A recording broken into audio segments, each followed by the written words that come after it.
Welcome to the third episode of the ACE teaching series, aimed at people new to training themselves and others. In this lesson, you will be taught the way to live in health and physical fitness. The reason that you are taught this is so that you, as an individual in the gym, can improve how you look, feel, and perform, or so that you, as a trainer, can help others improve how they look, feel, and perform. This lesson will be in 5 parts. The first part, which is this one, is an overview, a to-do list for you to start work with. Later episodes will cover each other item in detail. This advice is not for everyone. This advice is aimed at healthy, previously untrained people aged 19 to 50, which is the bulk of the fitness audience and the clientele of trainers. Younger and older people have special considerations, as do people with chronic health conditions and injuries, and very well-trained people may need specialist recommendations. Tonight we will talk about sleep, food, daily cardio, mobility and strength training, and coaching and community. Many people starting on their fitness journey will look first to sets and reps, barbells versus treadmill, and so on. And they'll see many arguments about all this on the internet. All this is just daft. The proper place to start is sleep. If you don't get a good sleep, you're not going to eat good food. If you don't get a good sleep, you're not going to go to the gym.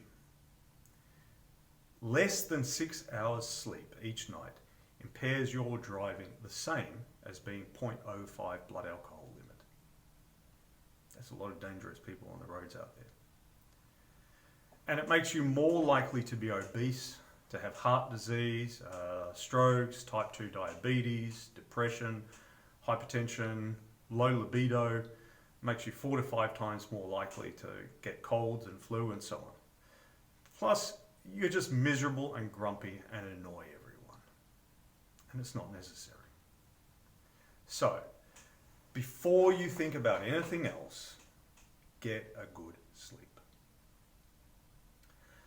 You need to do 3 things to have a better sleep. The first is to have all screens off by 9:30 p.m. The second is to have lights out by 10:30 p.m. And the third is to change your sheets each week. Most people get up at 6 to 7 a.m. or wake up then at least, so adjust if your wake up time is much earlier or later than that. Now, screens off. Everything on a screen is designed to stimulate you, to wake you up and get your attention. Facebook wants you to keep scrolling, as do Instagram and YouTube. And Netflix wants you to stay up all night till 3 a.m. binge watching some telly show. And the less said of commercial television, the better. Screens are the psychological equivalent of someone poking you repeatedly with a stick, going, hey, hey, hey, hey. This won't help you sleep. And let's face it, most of what you see on your screens just isn't that interesting. So, all screens off an hour before bedtime. This allows you an hour to wind down, have a bath, read a book, listen to music. Hey, maybe even talk to your spouse rather than looking at your phone. And if your mind can't stop racing because of you're thinking of all the things that you have to do, write down a to-do list for the next day or journal your thoughts or something. As for lights out at 10:30, Fitbit recently released the data from 6 billion nights sleep from memory. Now, one of the things they found was that people whose bedtime varied by 2 hours or more across the week ended up with half an hour less sleep on average than people whose bedtime was within half an hour. Half an hour a night over 2 weeks is 7 hours. That's a full night's sleep. That means that over a year, that person is missing out on 26 nights of sleep, basically a month. That's a lot. In bedtime, as in so many other things, consistency is key. As for the sheets, well, this has actually been surveyed, and on average, people change their sheets every 25 days. That's almost a month. Would you go to a hotel that only changed the sheets once a month? Would you wear the same shirt for a month? I hope not. Don't be lazy and grotty. Change your sheets every week. You'll have a better sleep on fresh sheets. Change your sheets every week. Now, of course, there are other aspects to a good sleep. We all have our stresses, and there's not much that we can do about that today. But some things are true for everyone. Alcohol before bed is a terrible idea because alcohol is a depressant, so your body produces more stimulants to balance it out. Then when the alcohol wears off, you still have those stimulants, and so you wake up in the middle of the night. What are you going to do? Have another drink to go back to sleep? And then over time you need more and more. This is not going anywhere good.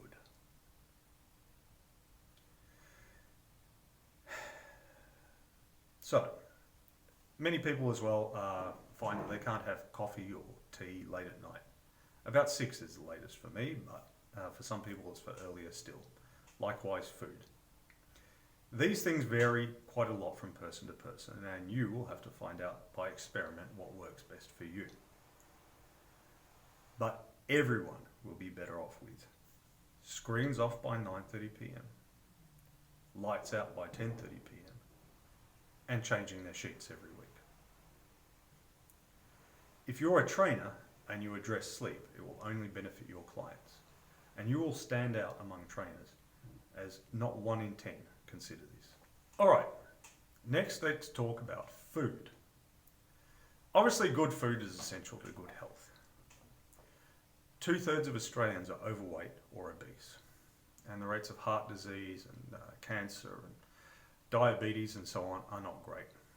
And over half of hip and knee replacements are associated with obesity. Everyone's got to die of something, but it can be sooner or later, with a long period of being sick and weak or not. And that's mostly up to you. And it has a lot to do with the food that you eat. Now, the Australian dietary guidelines are nitpicked and criticised and moaned and bitched about by trainers and others, mostly with some pet fad diet or bunch of supplements they're selling. But there is no doubt that the ADG are better than what most people actually eat, since the average Australian gets over 1/3 of their calories from discretionary foods, from junk food and booze, and only 4% that get the recommended 3 cups of veggies a day, and so on. But, as sensible as they are, the Australian dietary guidelines are confusingly written and scattered over several websites, so I'm going to try to clarify them here. Think of it as a rule of 3s. You should have each day 3 cups of veggies, preferably colourful veggies. Okay, 3 packets of potato chips doesn't count. 3 cups a day of colourful veggies. 3 pieces of fruit. 3 cups of cooked grains, mostly whole grains like oats and rice, and 2 pieces of bread also count as equivalent to a cup of cooked grains. 3 serves of meat, fish or beans. A serve of meat or fish is about the size of your palm, about 100 grams, or 2 eggs, and a cup of cooked beans, chickpeas and so on, is also like a serve of meat. 3 serves of dairy, mostly reduced fat. This is a cup of milk, or 4/5 of a cup of yogurt, or 40 grams of hard cheese, and 3 cups of water. Note that I'm not including alcohol, chocolate, biscuits, and that sort of thing in here. The Australian Dietary Guidelines refer to discretionary foods, and they allow 0 to 3 for men or 0 to 2.5 for women serves a day. But a serve is really not much. It's 2 or 3 plain biscuits or half a Mars bar, like 25 grams of chocolate is a discretionary serve. Really, these junk foods have got no place in a healthy diet. Really, these junk foods have got no place in a healthy diet. If you have a small amount, I don't think it's a big deal. The question is, can you have a small amount? And are you having it instead of having the good food? What's a small amount? Well, a whole packet of chocolate biscuits chased by half a bottle of red wine is not a small amount. I say start by not allowing yourself any junk food or booze at all until you have eaten all the good stuff that day. Most people are going to find it hard to eat all that, as 3 cups of veggies and so on are actually quite a large volume of food. Probably you won't finish it most days. If you do, well, okay, go for it. Munch away on those chocky bickies. You may end up with too many calories, but at least you won't be malnourished. Food really is a large and complex subject. What about the people who want to get bigger? What about the people who want to get smaller, and so on? What if I'm lactose intolerant, blah, blah, blah. And that's why we're going to go into detail on it in a later episode. But for now, these rules of 3 should be enough for most people to improve their diet from where it is now. Now on to cardio, endurance training. Cardiovascular training is important for good health. That's why we call it cardiovascular. Cardio for the heart, vascular for the veins. It reduces the chances of heart disease, unsurprisingly, stroke, diabetes, and so on. It also makes you better able to recover from heavy weight sessions if you're doing them. Now, the official government recommendation for cardio is 150 minutes to 300 minutes a week of moderate, or 75 to 150 minutes of vigorous physical activity weekly. Moderate means that your heart rate is up, but you can still breathe through your nose while moving around. If you have to open your mouth to get more air in, it's vigorous. Basically, if you do a 30 to 60 minute walk each day or 5 days a week, or a 30 to 60 minute jog 2 or 3 times a week, you'll have it covered. Me, I would start with the walks, and once you've been doing those walks every day for about 3 months, add in the jogging. So that's walking every day and jogging twice a week. Yes, rowing and cycling and swimming and all that count as well. But again, it's a large and complex subject potentially, so we'll go into it in a later video in detail. Now, mobility and strength training. Mobility training is basically the red-headed stepchild of the fitness world. The golden children of endurance and strength get all the love in the nice warm inside, while mobility sits out on the veranda eating stale bread in the rain. It doesn't help that your typical yoga instructor has acai berries and tofu for brains and calls herself a life coach despite being broke and single and depressed. But done properly, mobility makes everything else work better. It's particularly important for those of us over 35 or so. Mobility work is pretty individual, so it's hard to make general recommendations. But in the modern West, where we're all hunched over, most people will need to foam roll their upper back and do some sort of stretch of their hips, probably 2 or 3 stretches of their hips. Now, strength training is very important for quality of life. One of my first clients was a woman on a walking frame. In a few months of training, she deadlifted 40 kilograms and didn't need a walking frame anymore. The barbell gave her her life back. She could now go to the toilet unassisted. She could go to the shops by herself, and so on. Strength training was the difference between continued independent living and slowly rotting away in a nursing home. Don't go there. For those younger, strength training means you can do more things, participate in more sports, move house without busting your back, stand with better posture, show off to your kids, have big biceps, and so on. The official government recommendation is 2 muscle strengthening sessions weekly. They're not very ambitious about what you should do, even suggesting Pilates and yoga as strength training. Really though, strength training is the fun one we all like to argue about. Barbells versus machines, kettlebells versus dumbbells, sets of 10 versus sets of 5, and all that. Obviously, here at ACE, we are in favour of barbells. And we have our own program we think is optimal for previously sedentary people. But the truth is that this is majoring in the minors. There are 5 basic movements you can do. Some sort of squat, some sort of push, some sort of pull, some sort of hip hinge, and some sort of loaded carry. And if you're doing at least 3 of these movements regularly and progressing the effort a couple of times a week, you'll probably be all right. A squat is any movement where you bend your knees and hip together and then straighten them again. This includes a leg press, a step up, a lunge, a back squat, a goblet squat, and so on. Likewise, a push includes a plank, a push up, a bench or overhead press with barbells or dumbbells, and so on.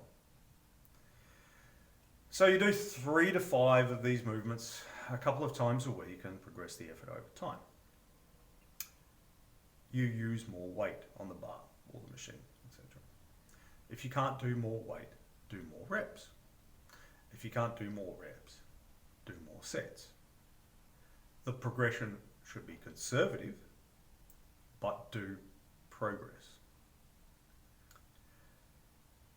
Now, you can do all this stuff without joining a gym or spending much, if any, money. You can go for walks and runs in the park, use their pull-up bar, do push-ups on the wood chips and all that.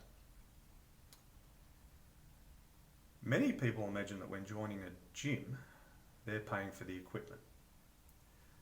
Really, the equipment is relatively cheap compared to most gym memberships. So in a gym, what you're really paying for is coaching and community. You need coaching and community. There's an enormous amount of information online these days, and people should be able to do this on their own. But it's hard to sort through all the information and all the bullshit and all the advertising and figure out what to do. And even harder to do things on our own with no company.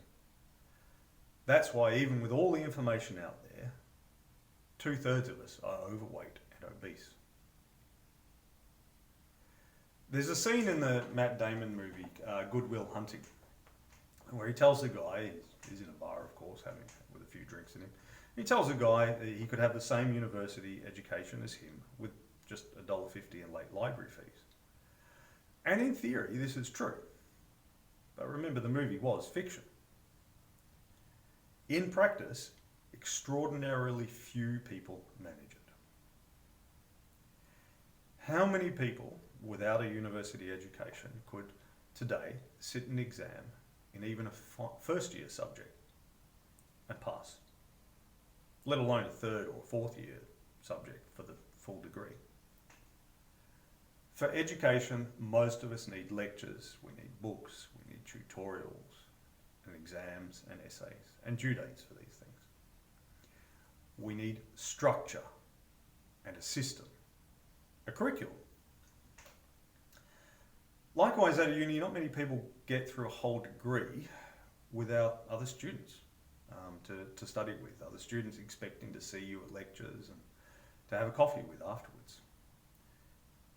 To keep showing up at uni, most people need community. The same is true in the gym. Most of us need coaching and community. We need someone to guide us and give us a system. We need some people to hang out with while we're doing stuff. The suffering is lessened in a group. One of the reasons women last longer at gyms than men do is they're more likely to seek instruction and to connect with other gym members. We men need to learn from women in this. You may need to go to a few different gyms to find the right coaching and community. That's all right. Not everyone is privileged enough to come to this gym. So keep trying. And so, in sum, improve your sleep by screens off at 9:30 p.m, lights out at 10:30 p.m, and change your sheets every week. Improve your food by the rule of threes. 3 cups of veggies, 3 pieces of fruit, 3 cups of grain, 3 serves of meat, fish or beans, 3 serves of dairy, and 3 cups of water a day. Do a 30 to 60 minute walk every day. And after 3 months of that, a 30 to 60 minute jog a couple of times a week. A couple of times a week, do some mobility work and do 3 to 5 of squat, push, pull, hip hinge and loaded carry, and progress the effort over time. To make all this easier, find good coaching and a nice community. If you do these things, you will look, feel and perform better than you did before. If you can get your personal training clients to do these things, they will look, feel and perform better than they did before. And they will be insanely grateful and give you lots of money. In this lesson, you have been taught the way to live in health and physical fitness. Now, go do it.